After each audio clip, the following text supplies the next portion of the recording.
या आधी पण झालंय का असं कधी?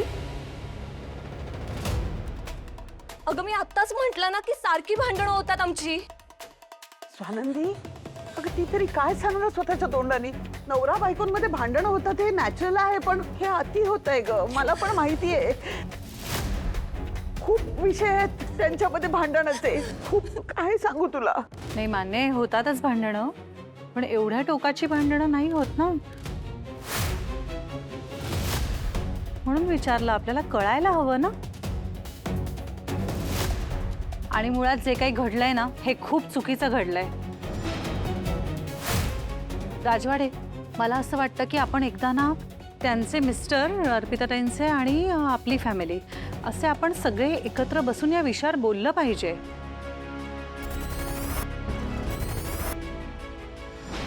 हे असं कसं ते सोडून देतात आपल्या घरी, म्हणजे असं त्यांना आणून सोडलं, हे बरोबर नाही ना. प्लीज प्लीज जरा हा विषय बंद करता का? मला खूप त्रास होतोय. आता काही उरलंच नाहीये ह्या विषयावर बोलायला. प्लीज बंद करा हा विषय.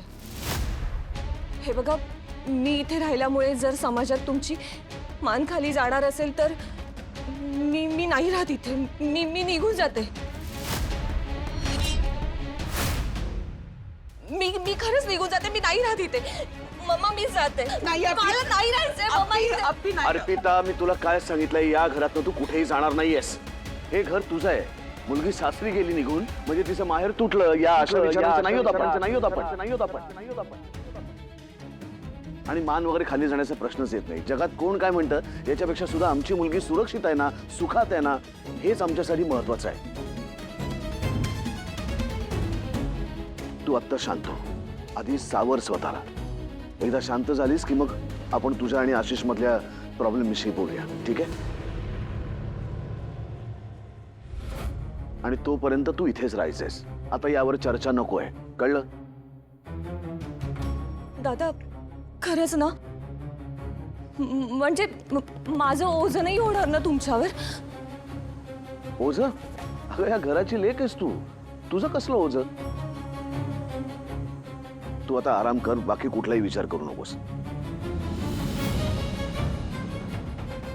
सुष्मिता, तिला घेऊन जा आतमध्ये. ताई तू काळजी करू नकोस, आम्ही आहोत ना तुझ्यासाठी. चल चल सुष्मिता.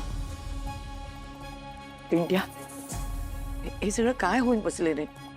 म्हणजे आशिष असा वागेल असं कधी वाटलं नव्हतं. शांत आणि शहाणा मुलगा वाटायचा रे तो. मलाही आशिष या वागण्याचं आश्चर्य वाटतंय, पण आता आपण लगेच कुठलाही निष्कर्ष नको काढूया. जरा थांबूया, विचार करूया. आता असं एकदम भावनेच्या भरामध्ये काही नको ठरूया. अरे पण अर्पिता अशी. आजी, मी आहे ना, मी सगळं मॅनेज करीन, डोंट वरी. तू काळजी करू नकोस अजिबात.